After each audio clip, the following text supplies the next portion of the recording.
It's our first revisit on Soccer Mom Sunday, and this time we brought the whole family.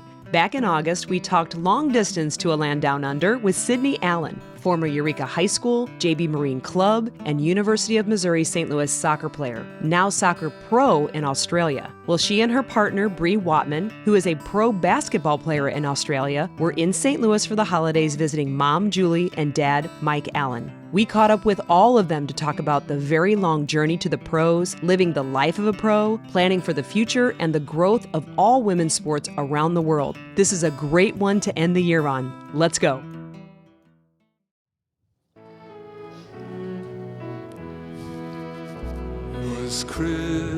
Good morning. We're back. Not technically the holiday morning when this drops, but I feel, well, my daughter has been playing holiday music since before Thanksgiving, which irritates me. So this happens all the time. She does it on purpose. Are you a Christmas music fan? Yeah, like some things. Like, what's your go-to? Well, are you a Charlie Brown? Or I love Charlie Brown orchestral stuff.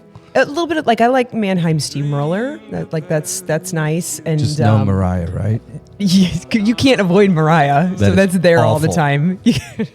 but you'll keep. If you want to convert people away from Christianity, play Mariah Carey Christmas songs. Do you know what I really like? One of the songs, Bare Naked Ladies. Oh my God. They're the God Rest Ye Merry Gentlemen with Sarah McLachlan. Yeah, it's one of my favorites. I don't know why, but I think it's great. So I'm playing this one coming in here. The original. This song is called "Fairy Tale of New York," which makes no sense, but it's a Christmas song originally done by the Pogues. Oh, right, pub, like, makes you want to drink whiskey. Yeah, but this was on Saturday Night Live the other night, and I don't watch Saturday Night Live much. And somebody sent me the link. They're like, it's the greatest cover ever. And it's Hosier. Oh, you posted that. I saw you post it on Facebook, on Old People's Facebook. Absolutely. Right. That's what my kids say. Well, I was thinking, like, who's my demo for this post? Old people. I'm going to Facebook. So, yes, Fairy Tale of New York. Go check it out. It's on Saturday Night Live cover. Loved it. Here we go. Listen. Yeah, so it's that's nice. Anyway, Soccer Mom Sunday. Dropping this one over the holidays. How we doing? Last episode was really good. Alice Huddy was on. She and her son and my son are on the same team. She's our team manager. She actually, some people just get the bug for team management. She's really good at it. I think it's an underappreciated job, and lo and behold, I think her episode got shared out to other team managers. And the guest who was so reluctant to come on, Alice, now has the bug and is like, I have other team managers. We should have a team manager episode. Yeah. So one's coming, maybe. Well, I mean, in the world of soccer, youth soccer in particular, I said it on that episode. Coaches, I get when clubs like comp the coach, like if it's a parent coach, like, totally, your kid can play free. The team manager should not only be comped, they should be paid. They should probably be paid. Get your uniforms free too. Yeah. Something else. Yeah, because it's a lot of work. Totally. Yeah. So that was a fun episode to do, for sure. So we were talking before the mic came on. I was just curious, because the holidays are a weird time, great time / weird time / everything in between for people. You don't know what day it is. Are you like do you look forward to this time? This is going to sound so Scrooge-like. I used to more before I did a lot of Amazon shopping. And creating magic is, well, a whole lot of work and the stress of that. So I enjoy it. I enjoy seeing happy looks. I don't always enjoy the rush, running out to pick up stuff, to returning stuff. Okay, top two things of the holidays you like. Of what we personally do, or you mean like just in general? Personally? You can be selfish. You can even say, like, when they sleep. Yeah. It don't matter. What's your favorite part of the holiday? I love that. So I watch every Christmas White Christmas because it's it's like 50 hours long, and you have to sit there and everybody knows I'm watching it. No, you can't change the TV. We're putting it on, and I'll pause it anytime I leave the room. Mom's got eggnog. I love it. Yeah, Run. Let me go. Number one. Number two, we do what we call a German Christmas. So we eat a German breakfast for Christmas. It's basically just rolls, butter, a lot of butter, brats, and beer. Brats, and George goes to G&W and gets all the German meats, which is great. Yes. So my favorite is a roll that he gets from Schnucks. Actually, he goes like the day before, and it's really good. We put butter on it, and you put minus salami and some Havarti cheese or. He gets a bunch of the cheeses, and I got hooked on it when we visited, and we've been doing it ever since. So it's one of my favorite traditions. A little Deutschland experience. A lot of carbs and fats. It's fine. So I won't ask for two. What's the worst thing? One thing that you just despise about the holidays? And everybody's got a list, whether they admit it or not. I hate shopping. I've never liked shopping. I hate shopping. That's why I'm glad when clothes come back in style. I'm like, oh, I got that. I don't have to go to the store. Yeah, I'm with you. Hate it. I need to find a new worst because up until this year, it was Christopher Poppington, the little elf on the shelf that just ruined every night before I went to bed. We have an elf. Still? She's 8. Yeah, you're screwed. You got about 3 more years, 2 more Probably years? 2 is what I'm thinking. Yeah. She's really smart and really perceptive. So. Yeah, the last year we got so lazy, we just toss it in the tree and say the cats did it. No more creativity. There you go. Like, when in doubt. It hasn't gotten obscene it. yet. Like, it hasn't become a dirty joke yet. So it's still, occasionally when my oldest son wants to help out, I'm like, don't put it like that. And no, I mean, that's hilarious, but no, that's not appropriate. Yeah. All right. Holiday season. Everybody's got many things to do here. We've got our guests sitting here. And I'm really excited. This is our first revisit. So when I think about, we've been at this I've been getting reminders of episodes we've done when it comes up on Old People Facebook. Like, here's your memory. And I'm like, oh my God, we've been recording for this long. But this is our first revisit with a previous guest. So if you haven't seen Sidney Allen's episode before, it'll sound different because she was in Australia in a broom closet. No, in her gym recording. You're going to get a little bit different because when you record on Zoom or Google Meet, whatever we used, it's a little bit different. And some of that pre-talk is a little harder to do. Well, this time, Sidney's in town in St. Louis with her family. And so I thought I'd just let you guys all maybe introduce yourselves. Mom's here, Julie. Hi, Julie. Who's probably not going to be on the microphone. But are you guys going to want to just kind of say who you are and who's related to who? Because it's kind of an, Allenish / Whatman family Christmas. It is. You go first. Go ahead, Dad. Let's hear it. Yeah, let's go. I'm Mike. It's just Mike? Just Mike. No, I'm Mike Allen. Dad, your dad. I'm Dad, yes. Me, and of course, Sidney. Yep, I'm here again. I'm Bree, partner. Nice. And so remind me, we kind of went in your I don't want to totally repeat the previous episode, but grew up in St. Louis playing soccer.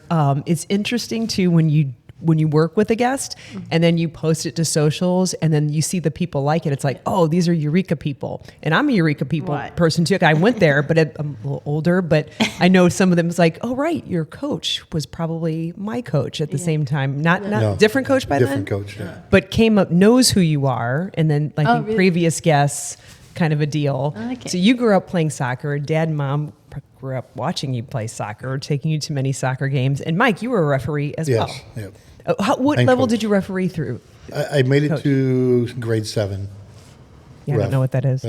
I should know. You start out as an 8, then you go to a 7. Okay, gotcha. I made it to the 7. So were you on the high school circuit? Or no, I never did that. Stayed with Slide. Just like club. Okay. Yeah. Did you do CYC? No. Thank I did God, West right? County, which is kind of the equivalent back then. So, yeah. Well, you probably saw the writing on the wall. You're like, parents are awful. They are horrible. Like, I want out early. Yeah, then I made the move into indoor, smarter. Oh, there's walls, glass. You don't need to listen to But them. they're in the court. They're in the field now. Yeah. I'm pretty sure you had to have reffed me at some point in time. I'm sure I did a Veta. Totally. I'm talking old lady women's league kind of stuff, where we think we're still competitive. The only games I didn't ref for the ones that my wife Julie played in. I was not allowed to ref those.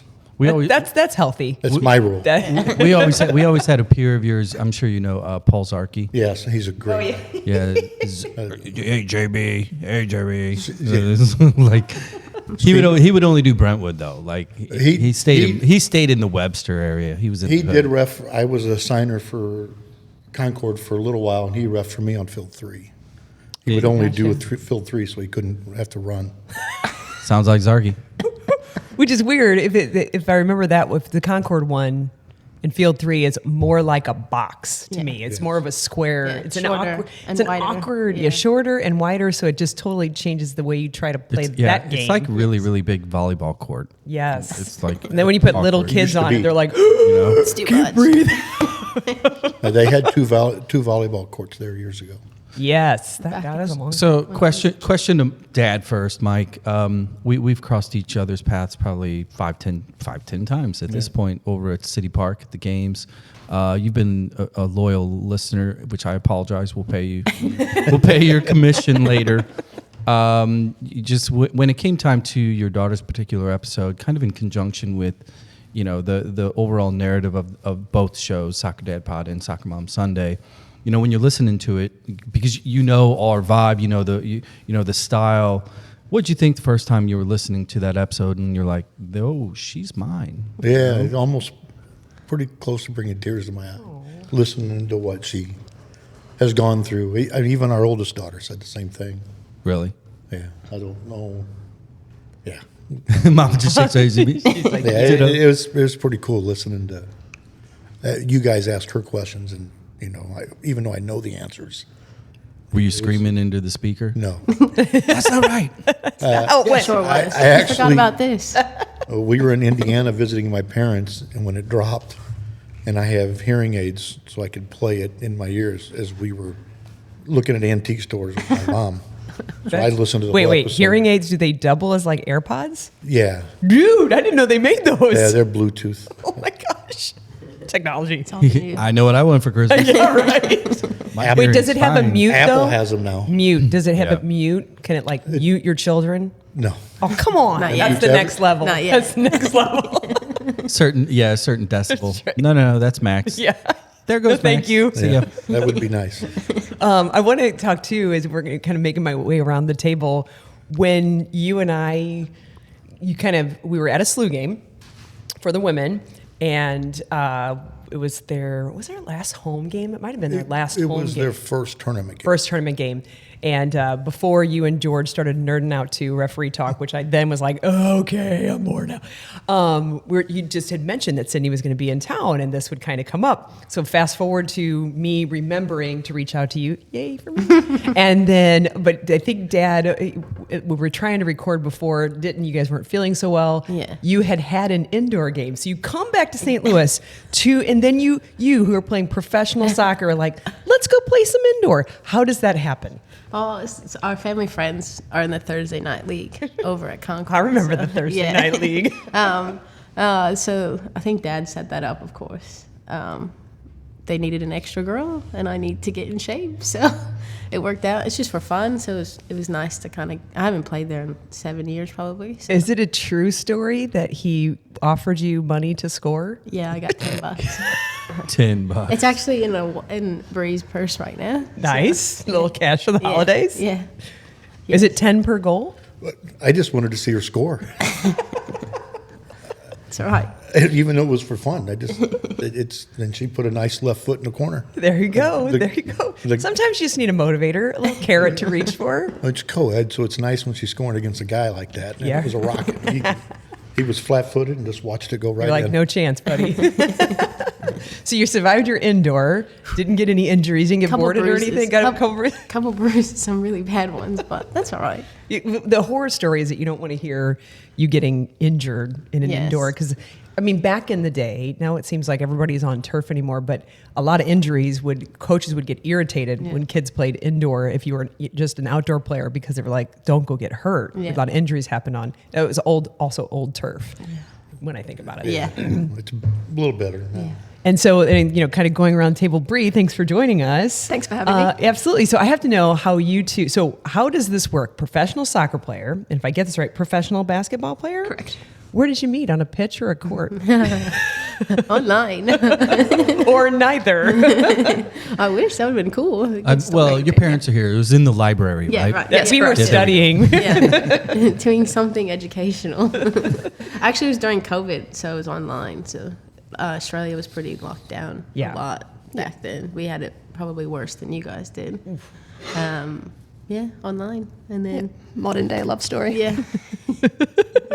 So then you come out of COVID, and is it like, oh, she's a soccer player, that's gross? Or like, was it, because I mean, I'm thinking about how basketball is there and how soccer is in Australia, and my conversation with Jake Girdwood-Reich, who's from Australia, young man who's he just recently turned 20, moves halfway across the world. You've done the same thing, the opposite way, and talking a little bit about how, soccer, kind of like in the United States, wasn't necessarily the number one sport. It was rugby, at least for the men growing up. I don't know if that's the same for a woman over there and how that is. We've kind of gotten Sydney's story, but like how that is. Why'd you pick basketball in a country that typically you think of rugby with when it comes to Australia? Yeah, for females, it's probably netball over there. What is netball? I'm going to look this up. What is that? It's a Commonwealth sport, so yeah, you guys definitely don't have that here. It's kind of similar to basketball, but you can't dribble. You're restricted to different thirds, and you've got specific positions that you need to stay in. Is that a hoop? Yep, but no backboard. Oh, okay. Yeah, you need to look it up. Okay. It's different. JB, think of a question. I got to look at what netball is. Here at Alice Dental, we are a lot like you. We are all from St. Louis, we all have kids, and we take pride in catching potential issues earlier so that it makes it easier on everyone. Our early prevention techniques help save families in the long run. Not only are children under 2 free, we have a successful track record with special needs kids. And most importantly, we have chocolate-flavored toothpaste. Alice Dental, your kids are in good hands. Well, I mean, it sounds to me if there's no backboard, then it takes a hell of a lot more skill to get it through the hoop. So, correct. So therefore, gravitating towards basketball seemed like a logical next step because it was a lot easier, right?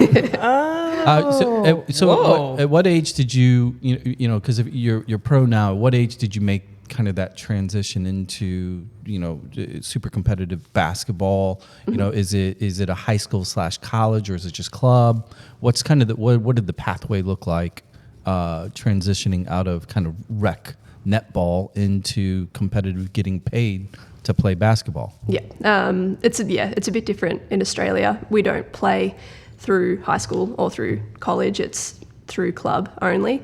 And if you're good enough, you get to play rep, which is sort of that next step up. I was playing both netball and basketball, and Mum and Dad said, you need to pick one because it's too much. So I went with the basketball route when I was about 13. And then I was playing representative basketball, and then I played my first professional game at the age of 16. So it kind of all happened really quickly for me.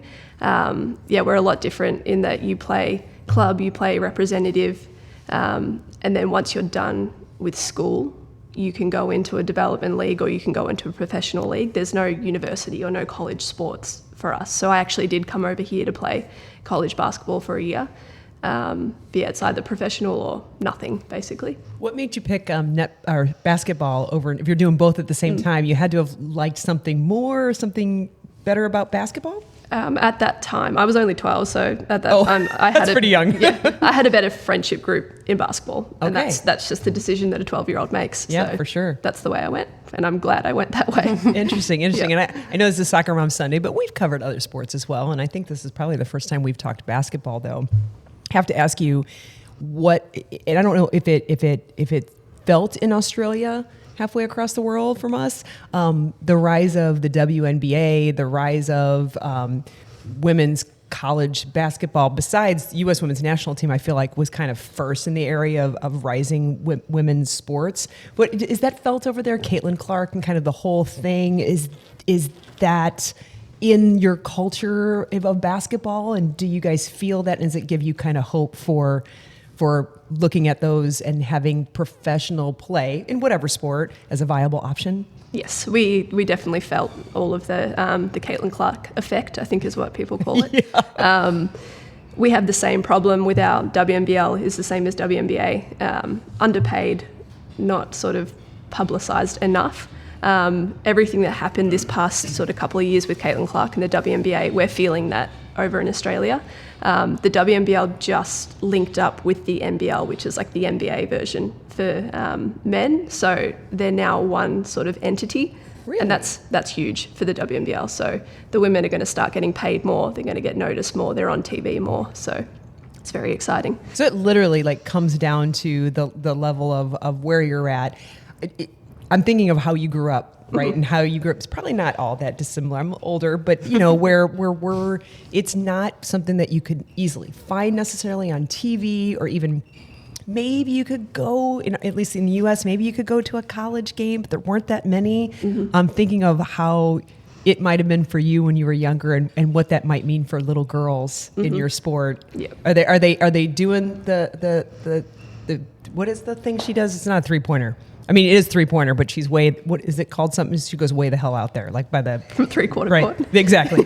Are they doing that and being like Caitlin Clark? Like, are they admiring that as little kids growing up and saying her name and the WNBA and the WNBL for you guys? Yeah, I actually think it's really cool that they're actually saying girls' names that are playing in Australia. So they know who Caitlin Clark is. That's Yep. even better. Yep. So now they have more access to go to the WNBL games because the stadiums are now So bigger. they're looking for their local stars, Exactly. their local country stars. Yes. That's awesome. Yeah. That's awesome. So prior to that, I mean, I was just kind of putting 2 and 2 together. In NBA Australian players, and I was lucky enough to live in Chicago in the late '90s. Mr. Luke Longley apparently is Legend. from down under. Yep. Yeah, he's a legend in Chicago still too. Yep. Growing up as a basketball fan, is that just kind of a household name, like the Jordan of Australia, who played with Jordan? Yep. Luke Longley, definitely. Andrew Gaze. I don't know if you guys know him, but he's probably the GOAT of Australian basketball. Patty Mills. Patty Mills is a bit more recent, but and then on the women's side, Lauren Jackson, absolutely household name. So we grew up with those names, and it was cool to know that they were able to go over to America to play in the biggest and best leagues in the world. So let me just ask a generic question. Maybe this is a power couple question, because both of you are playing professionally, right? Soccer. You should start referring to yourselves as basketball. that. Yeah, We're a done. power couple. Sue Bird and Megan Rapinoe, who? No, I'm just curious because obviously, with the kind of explosion of women's soccer globally, with the explosion of women's basketball, look, it was growing, and then here comes Caitlin Clark, and it's a completely different level. As just two athletes that probably have worked out solo, late at night, you got your own knocks and bruises and everything. You got your own paths. That there are no bright lights, no billboards, no marquees. As pro players that are fighting for that legitimacy, do you sit around and talk about like where things are, and because the next phase of growth, realistically, because we all grow past the game, right? You're in this weird little middle world of, it's much more popular, but you're still kind of on that, in the belly of the beast where you're not getting the recognition and the respect that you would like and are owed. Where are your mindsets right now with everything that's going on at the top and where you are as pro athletes? You want to take that? I'll start with that one. I think for me personally, and I'm probably saying because we're the same age, it's sad that the ship sort of sailed for us and that we missed that big blow up of soccer and basketball. And it would have been really cool if we were probably 20 years old right now and we could ride that wave. But I'm so excited that that's actually happening now, and these kids coming up get to experience that, because both of our sports, I think, deserve that. You go to Sydney, but I completely, that's a great way to put it, kind of miss the mark on the blow up. That's how I felt about the 99ers for U.S. women's national team. So yeah, you probably too young for that. But for me, graduating 92 to 96 and then had the 99ers do their thing, it was just, not that I was ever a candidate, but just to just be like, oh, these are women that are not that much younger than me or older than me that the little girl didn't have to look towards and have that as at least an option. Sydney? Yeah, that's the same for me. But I think now our conversation is like, what can we do now to help? Like our aspirations for like business things after we're done playing, like we've already spoken about, kind of what we want to do together to kind of help the next generation. Sorry, go ahead. Well, no, I was going to say, do you see yourself staying close to the sports via training / coaching / team management. There's a lot of roles there. What would be, if you had to hang up the boots and put away the sneakers, right, tomorrow, what do you do the day after that? Well, we already have a plan. I found my passion in fitness and coaching that way in Australia as playing. So my kind of helping is that I didn't really have that growing up. I didn't have the knowledge or anyone really helping me through the gym as part of soccer, because it's just as important for females to train in the gym to stay healthy, especially now with all the ACLs and things. Like, the gym is just a huge part of training and getting better and everything. So for me, that was my that's what I want to do next for that next generation is to create a place for female athletes, young female athletes, to come and train and be comfortable and feel confident and not feel that the gym is a scary place or you're going to look like a male or anything, that it's actually very helpful and empowering. So that's kind of my side of it. And Bree's the same way with her degree and everything. It's always about female development and sports and things. So we kind of have that same passion. So that's kind of our next goal is to create a place for that for females. It can be for males too, but and have courts and fields and things, and have like coaches and one-on-ones and things. Just this place for females specifically to get better and to be comfortable and get confident in their area, whether that's basketball, soccer, volleyball, netball, whatever it is. They can come, they can train, we'll have it all. But obviously that takes money, but it's a dream. So hopefully one day we can get there. I wondered about the culture. Bree, you being from Australia, your home country, and Sydney, you've been there for how many years now? It'll be 7 in February. Because you sound, by the way, I don't know if anybody, it's Sidney Allen, everybody, who went to Eureka High School and probably didn't sound like this. She was from the south side of Eureka. That's right. The down under part of I don't know, Eureka. Bree thinks you have an accent, but to those of us at home, you have an accent. But I'm thinking of wondering how it is there. When I think about the United States, and granted, I grew up in St. Louis. I grew up in a bubble that was the Midwest and is Missouri. It's not that there wasn't opportunity. It wasn't as much as there is now, but it wasn't like it was a no. When I go online, and there's a few creators on the UK side of soccer that I'm looking to have on the show, and a lot of the stuff that they share is still pretty startling, from the UK to like Ireland to Scotland, just kind of how still a lot of girls do not see themselves being in sport because they're not used to seeing women in sport, and the opportunities aren't there. Or you might be playing, but your field time is given to a boys team or a men's team. And it kind of it's an eye-opener. It's like, really? Is that still, maybe we're spoiled here in the United States, even though there's still so much to do. Is it like that, where there's still a challenge of seeing girls seeing themselves as that is a viable thing for me to try? And by the way, it's really good for you to play a sport? You go. I don't think it's as bad as probably those other countries that you listed, but I think it's always going to be a problem. Yeah, because it shocked me, because they were England was so good for in the Women's World Cup, and it's like, there's still quite a bit of disparity at the youth levels. I did not know that would be the case. Yep. We're actually pretty lucky that our local governments and the government in general has a lot of initiatives to get girls and women playing sports, because there's so many studies out there that show that young people, and even once you've finished with high school and college, you should be staying active, you should be playing sports. It's really good for you as a whole.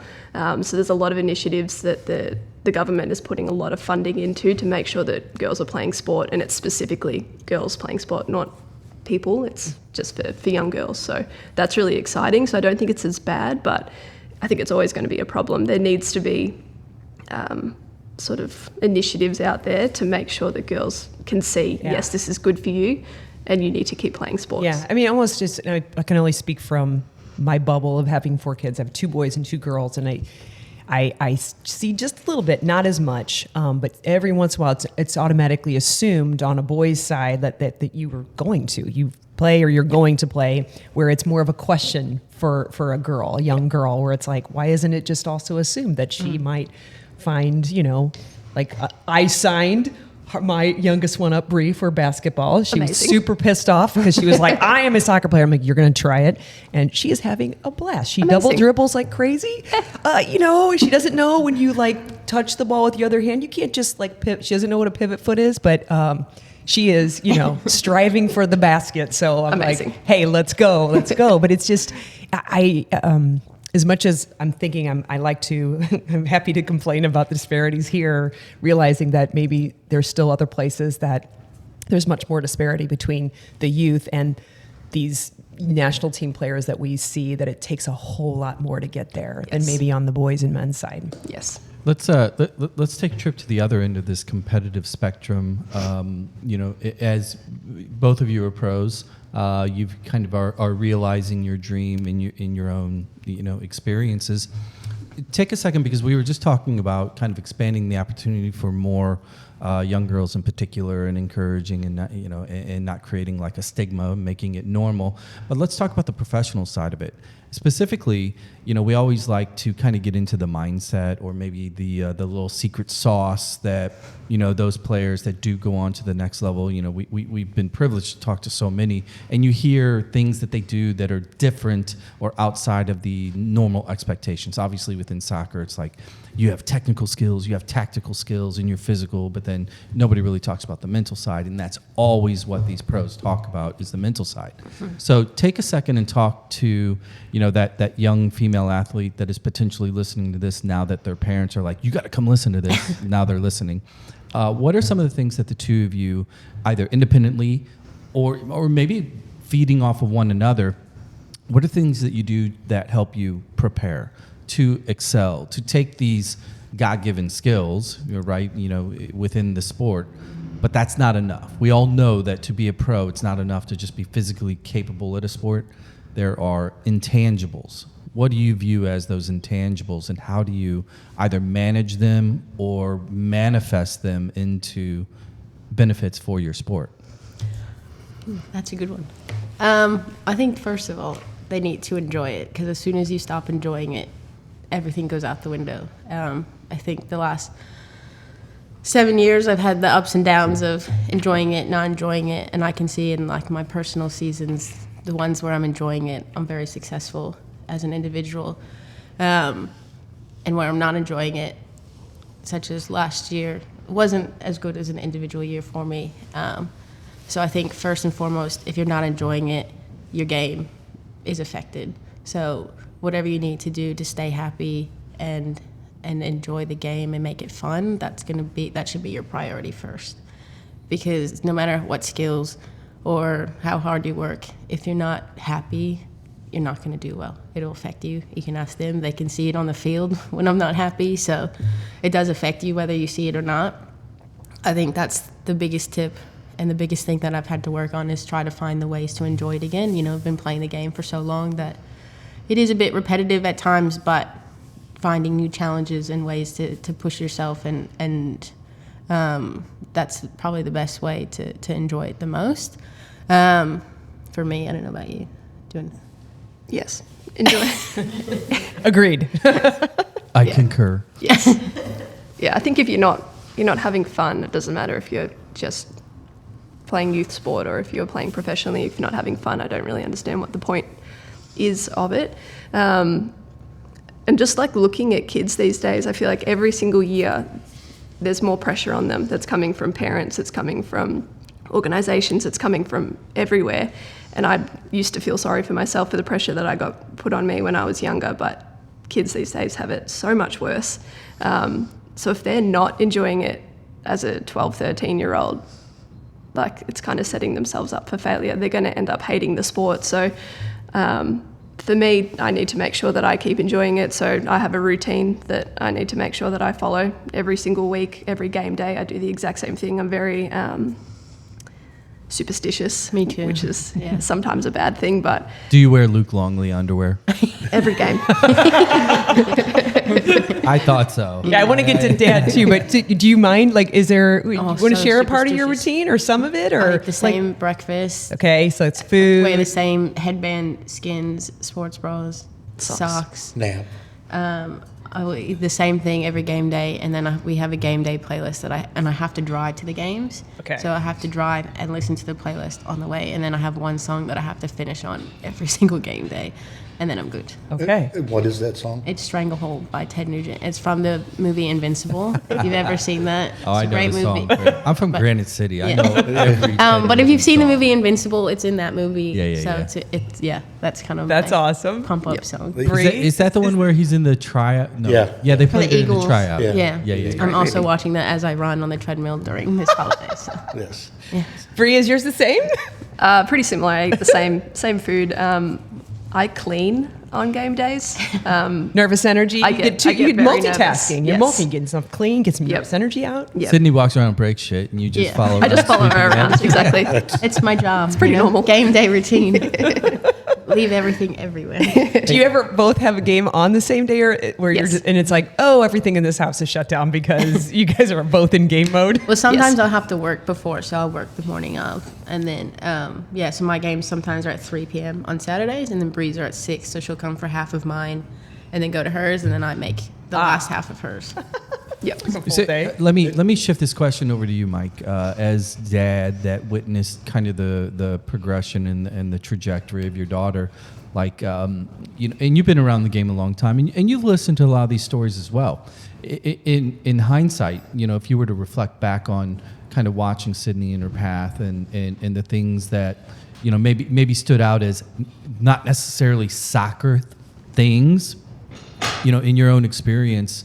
What was she doing that kind of made you think, okay, this is a little different. This is maybe a little bit more focused, or there's a little bit more attention to detail being spent on. Was it food? Was it rest? Or, mentality? If you had to describe that X factor as dad and not realizing it until she travels halfway around the world and signs pro, what was that for you?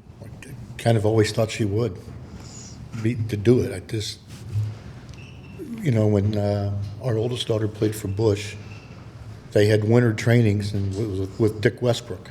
Oh, I know Dick. Yeah, a great guy. He used to grab Sydney when she was 6 to go and show everybody in there how to do the skills because she could do it. Mm-hmm. Kind of then hit me that she had something special. I didn't really know what it was, but it was pretty special when she's showing the high school boys how to do the moves that he's looking for. Because we try to get them right first, Mike. We don't just go through and be like, I did the Maradona. It's like, no, you didn't. Yeah. No, you didn't do it at all. I mean, it was fast, but none of it was right. It didn't get you anywhere. I mean, it was kind of special then to see that happen. So let's fast forward to post high school, kind of those transitional years. You obviously front row seat to the whole experience, and you're a true super fan for obvious reasons. Yeah. When did it occur to you, like, holy shit, she's a pro? Was it leading up to signing? Was it at signing, post, or did you just kind of manifest it in your own brain as well? Well, I think it was her second year playing for Lindsay Evesmeyer when she got moved back to center back, where typically she's always a 9 or 10. Lindsay said, I need you there. And she said, okay, I'll play there. And I'm watching the games that we didn't get to go to all of them. You went to all of them. But watching tapes and stuff, I kind of realized then that this kid can play anywhere on the field, that, she should be looking elsewhere. And we did talk about it a couple times, that what do you want? And I took her to lunch. We looked at different countries. We looked at different things. And Lindsay helped her, or Wendy as well. Dillinger helped her find an agent, and then they hooked us up with Australia, which I think then, like I said, playing for Lindsay, I think I realized then, and then they won the national championship. So they basically took a stick and stuck it through the globe, and it came out the other side. Right? Pretty much. Let's go there. Which place? How Pretty remarkable. I didn't think she would. To go halfway around the world, where she went to South Dakota her freshman year, and it was 10 hours away, and she was too far away from mom. And so she transferred back to UMSL. So, And now I'm in Australia. and now she's in Australia. Graduates, 2 years later moves to Australia. So, Mike, I've met you as a dad who did know you. I knew you're a Soccer Dad Pod listener. I think we met at a Missouri Historical Society meeting. Julie told me there's the girl that has the podcast. We met, and he's very proud of you, and I love that. It was like, yeah, let's make it happen, and just your perspective, I think, would be really interesting because you're a guy, you've grown up around the game, you know the game, you know the game from your side, and now you have a daughter who's growing up in the game, and it's not necessarily been the same. Things are changing. What would you say are there any notable hurdles that Sidney's had to overcome, or just kind of you being like, wow, okay, is it different being a woman in this and girl growing up in this sport? Oh, it is definitely different, but I think her biggest hurdles were coaches. How so? She had a lot of good ones and a lot not so good ones. Like she said in her last podcast here with you guys, very lazy player. But if you put her in the game, she's got a smile. You put her in the game. Thank you. She's a gamer. Yeah, one of her early coaches, her and another girl on the team both wanted out and they were tired. And he looked at me and goes, both those girls tired are better than anybody I have on the bench. And that was at 9. And he was the one who saw it. Yes, she's lazy, but I'd rather have her out there than sitting on the bench. And other coaches didn't get it. They would pull her off trying to penalize her, which you're really just penalizing the team. Yeah. It's that ability to. I'm thinking of. I've got my oldest daughter is different than my younger daughters. One's 16, one's 8. One is much more comfortable with discomfort than the other. And I'm talking specifically about the youngest one who literally could play in the neighborhood all weekend, but we're like, you're in a tournament. You've got 3 games. And she's like, oh my God, I'm going to die. I'm like, you've played from Saturday to Sunday and we didn't see you for 48 hours. You're going to be fine. So sometimes it's back when you and I were growing up, players like that were often labeled as lazy when they actually just sometimes need to be taught that this is called discomfort and it's okay and you're good and it makes you stronger and it's okay to feel that way, but look at you coming out on the other side. And I don't think a lot of the times we grew up with coaches that understood that. Right. And I say she's lazy. Everything came natural to her. Are you going to kick him under the tables? No. It's true. But everything came natural. With her older sister doing it, she got to learn quicker. Yeah. Well, so I mean, I love when, especially with soccer, because it is one of those sports where you could point at. I mean, it's been made famous how superstars walk and walk and walk and walk, and then they run a little bit and score and they win.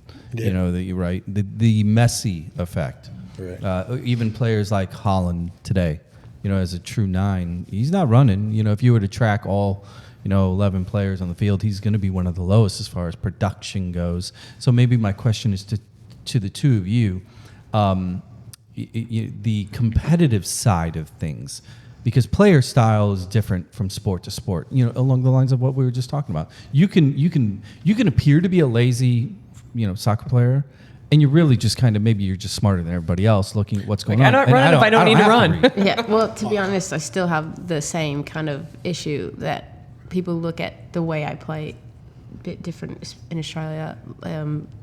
Analysis is really, really big nowadays. Like you're analyzing every part of the game. Are you wearing the things on? Yeah, we have GPS trackers? vests, so you can see how many Ks we're running. You can see our sprint distance. Right. You can see how fast we're sprinting. You can see every aspect of the game. Excels, everything right. else. So a lot of the times, people are looking at that as if you played well or you didn't. Which just doesn't only tell a part of the story. Right, but maybe I didn't give the ball away. Or maybe I had 2 assists, but I didn't run enough Ks in the game, so that makes me not play well. I've had a few of those instances over the years, which has been really hard to kind of get through and to realize that they're not looking at the way I play, they're looking at just that aspect of it. And fitness has always been an issue. I don't want to say issue, but a struggle, I think, and that's why I'm in the fitness industry now, to learn more about it and to push myself in that way so that I can still play well and get that side of it. But you don't have to be running 15 Ks in a game to be playing well, especially in different positions. There's different demands in different positions, especially as a center back. You shouldn't be running 15 Ks. I think you're doing something wrong if you're running that much. Well, if you're running that much as a center back, that means you're chasing somebody down. They got past you. Yep. So the average, that's what's going on. The average for midfielders now is about 13 to 15. Yeah. in a game case. I don't know what that is in miles, sorry. When you come to Ellis Dental, our spa-like treatment makes you wonder if you are actually in a dentist office. From the warm greeting to the modern design, massage chairs coupled with the heated pillows and blankets, your teeth will never be treated better. Your time is important, and as such, we never double book, we don't run late, and our all-female team provides a level of care and compassion to the experience. With over 750 five-star reviews, you can take it from our patients. You are in good hands.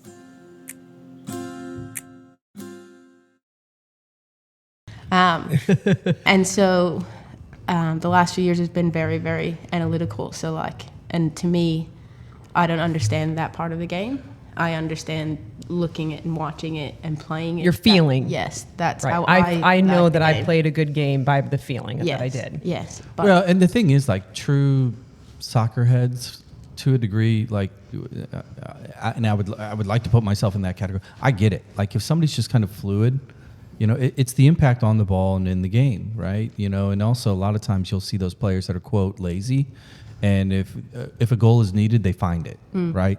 So maybe that's the question to the two of you, as it pertains to competitive nature, kind of mindset. How do you stay focused? Because you're playing a sport and you're getting paid, and that's fun, and everybody's like, holy shit, you get paid to have fun. But how important is it to hyper focus on the mental side of the process to a point, find that goal or hit that, that last three or whatever, because there's still a competitive drive that lifts all of that. How do you manage that mentally?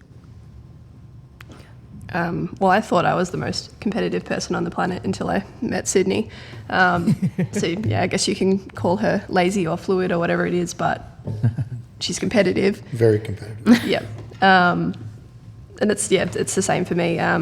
I know we spoke about having fun, but fun for me is knowing that I worked my absolute hardest, and I love winning. So if we win, I'm probably going to say that I had fun. So yeah, I think soccer and basketball are very different in that sense, in that you speak about the Messis and the Sydneys. I guess we don't have that person that can just sort of walk and jog around. There's only 5 of us. We're constantly moving at all times, so we're sprinting at all times. So we don't have that. So I'm sort of mentally always switched on, and if I'm not, I'm sitting on the bench. So that's my role. I just need to be switched on at all times, and I feel like I'm actually pretty good at that.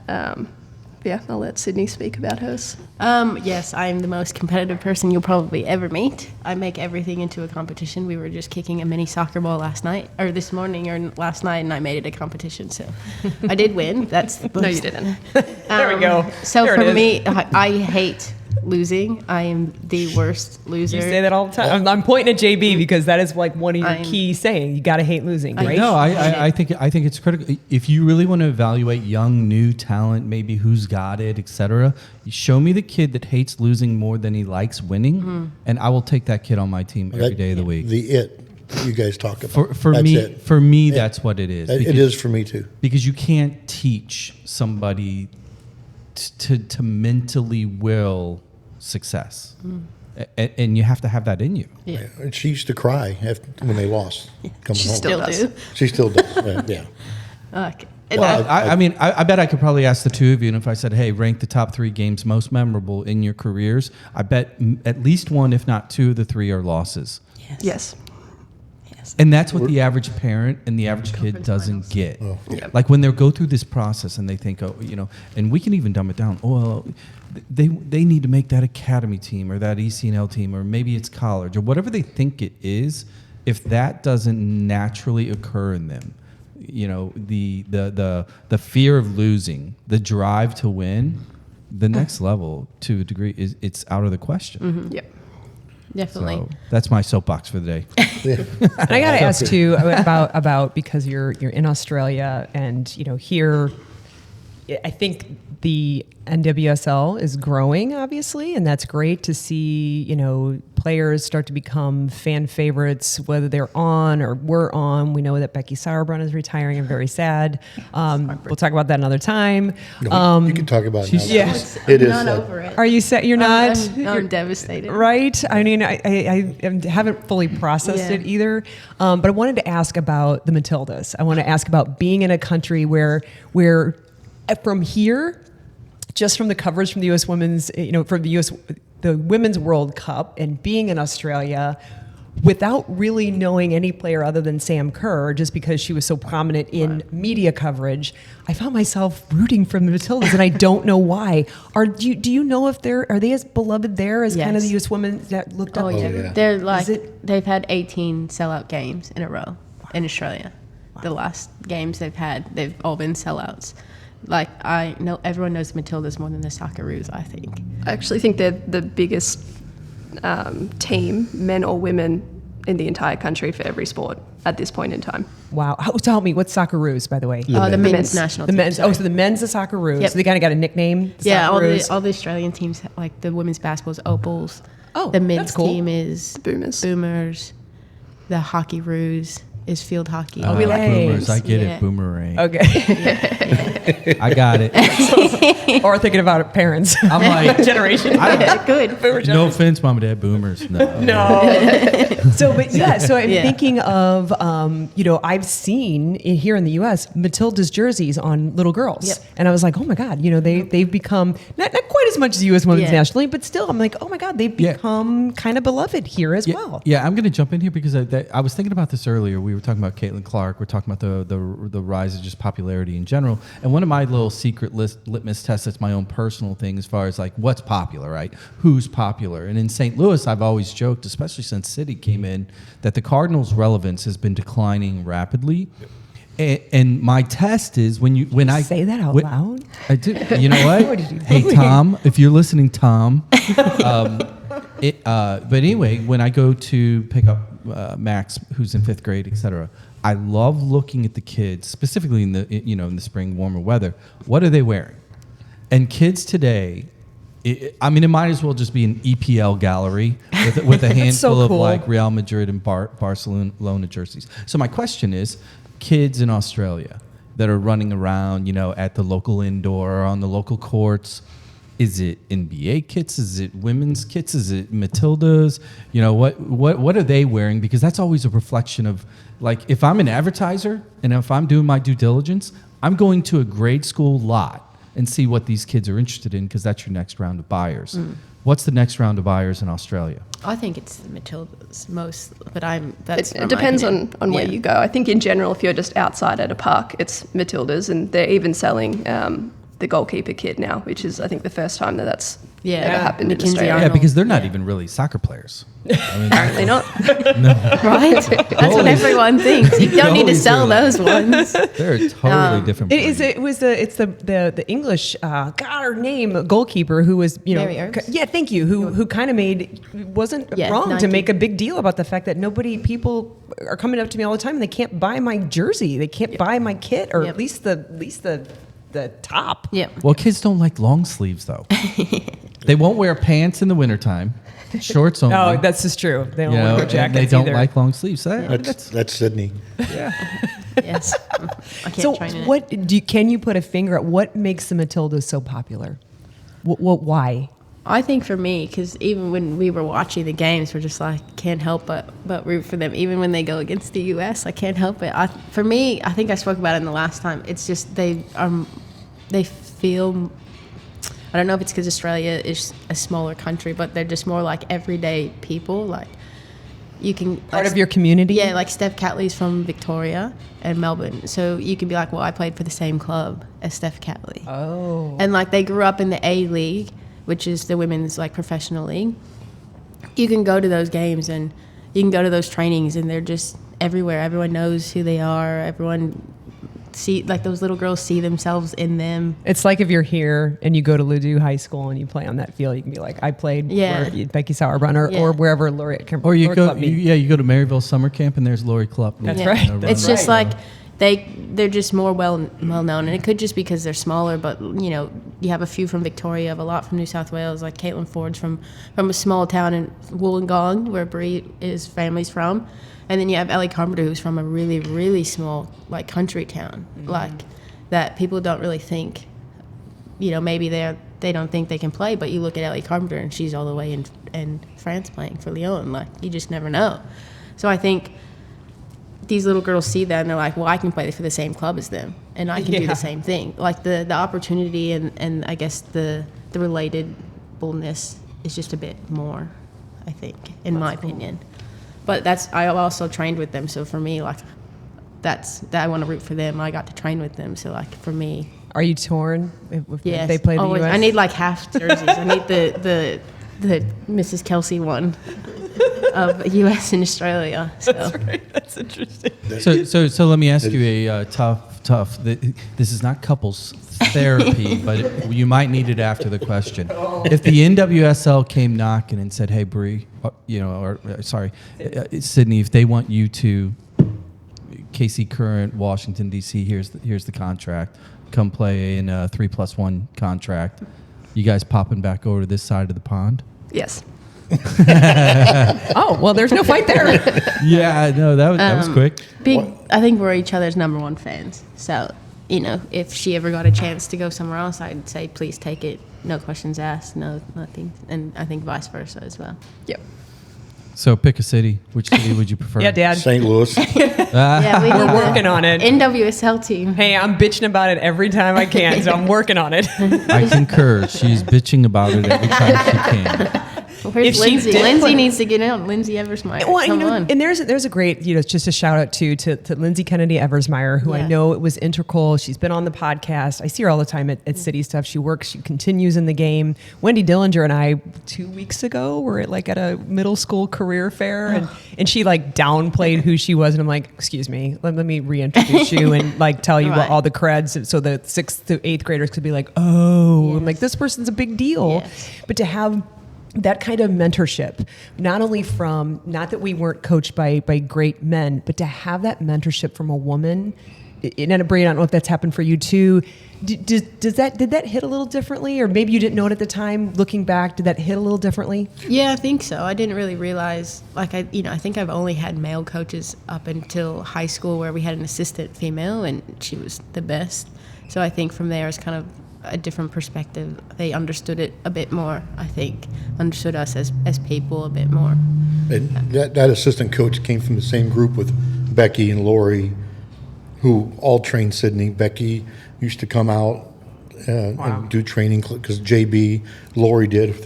Lori's little sister was on Sidney's team, but she always came out. And Missy Peabody, which probably be a good guess, she would come out as well. Get on it, Mike. Hook me up.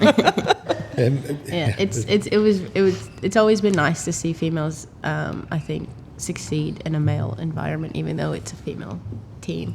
Right. It was always good to see, and he's always like, well, that could be you. That could be you. When I'm thinking about it from just my own, I probably had a woman coach earlier than most. It was actually 9th grade. It was at the junior high in Fenton, because 9th grade went there.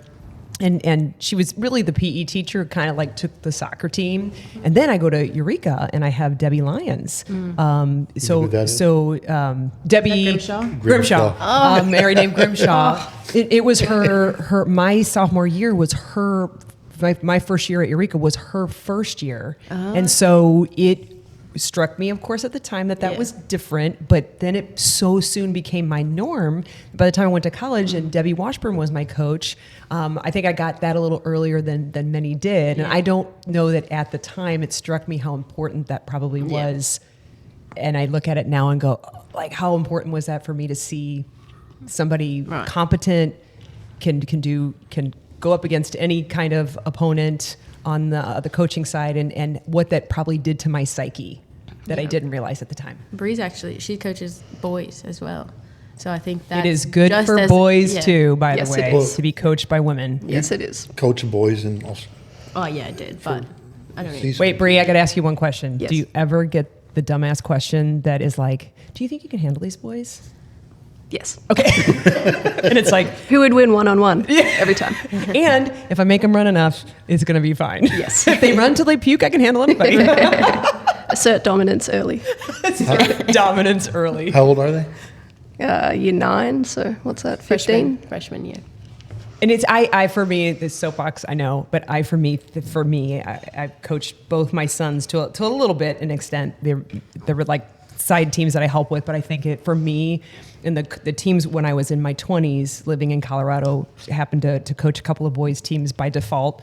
I think it was really good for them. I think it was really good for me. Yes. And it was really good for them to just see a different normal that they weren't used to, so that later in life, whether you're in the workplace or whatever that might be, it's like, oh, okay, no big deal. Yep.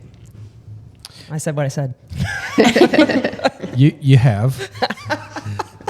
St. Louis Bree, gotta ask, thoughts on Provel? Thin crusts, that weird orangish cheese. What pizza?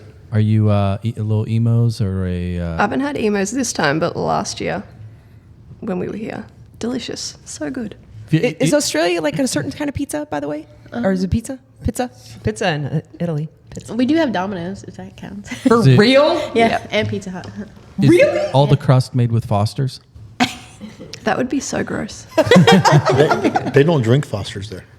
Nuts. Oh, yeah, you can find So, it so that's every now false and then. you find it. advertising. It I'm is never more- buying another. Corona. blue It's candy. more of an American made for them. Why am I not surprised? Yeah, so out of the top 3, St. Louis style thin crust, toasted ravioli, or gooey butter cake. If you had Oh to my take goodness. one, which do you choose? Toasted rabs. T-Ravs? Yep. That's a go-to. Mike, what do you bring them though? Like, because I know you know all the Wally's haunts around here. cookies. What is it? You picking them Wally's up? Cookies. Cookies, Girl Scout Yeah. cookies. Oh, yeah. jeez. They can't get them. And Really? Wally's cookies. Wally's cookies from Fenton. So now I gas know station. what your go-to. I'm a your sweet tooth. sweet tooth. Yeah. Yeah, every Wait, by the way, we can't let the episode. I have it up as a reminder. Happy birthday! Oh, thank We're you. recording on December 23rd. It's Sydney's birthday today. So I had 21. to say happy Yeah, the birthday. 21. You're not. I wish. Stop No, it. Okay, 31. I was like, stop it, please. 31. Unfortunately. 29 plus 2. 29. We don't count COVID yet. Oh, you're just getting going, baby. So- Look, tell that to my coaches in Australia. I'm the 3rd oldest on my team. Seriously? Yeah. Yeah, she had a bad year last year. She was down. She finished 6th in ballot for the best player of the league. That was down Boy, yeah, you're so. It's That's so down. age is getting you. That's- I was told I was old last year, so and slow And short. and short. it was a great year. But the thing is, the response is, "Am I effective?" And if Yes. the answer is yes, then none of that matters. But one of my best friends won the MVP. MVP of the season on my team, so that was very That's rewarding. awesome. Yeah, she was 33, so she one of the awesome. oldest in the league, and she won the MVP. So I'd say that's a success as Nice. well. Yeah. Well, thank you. Thank you for coming Thank in, you. Yeah. taking a little time out of your holiday whirlwind. When are you guys off? You jumping on Thursday. Don't tell mom. Thursday. Uh-oh, Mom. She's So we staying didn't quiet. bring that up. Well, congratulations to both of you on your paths and Thank you. experiences, and I'm sure the next chapter will be exciting as well. And Dad, congratulations on your pride. Yeah. You wear it up front, man. They know that. Verklempt. I'm proud of you too. Thank you for everything. Very cute. Both of you. There you go. A lot of miles on It's a those long cards. journey. Yeah. Long journey to get there. That's right. It does. A lot of cars. A lot of cars, Yeah. a lot of miles, a lot of concession stand food. What am I missing? We Subway. Yeah. Subway, cold, hot. used to love Mom's Denver, like, yes, all Hotels. those things. Lots of Hotels. hotels. Chili's. Chili's, Steaks. Lots of steaks. lots of steaks. I thought I would get leftovers. She ate them all. Protein, Dad. 8-ounce steaks. Well, Merry Christmas to everybody. Merry Christmas, Christmas. Happy Holidays, and the New Year's will be around the corner. And what's the gift to us? Like, review, follow, share, subscribe. There you go. Thank you, people. Appreciate all the support. Guys, enjoy your travels back. Thank Dad, you. I'm sure I'll Thank see you in the spring at a city game. February 22nd. Or slew. There you go. Jen, until next time, Happy Holidays. enjoy your white Christmas. Yes. White Christmas. See you, people. Boys in the NYPD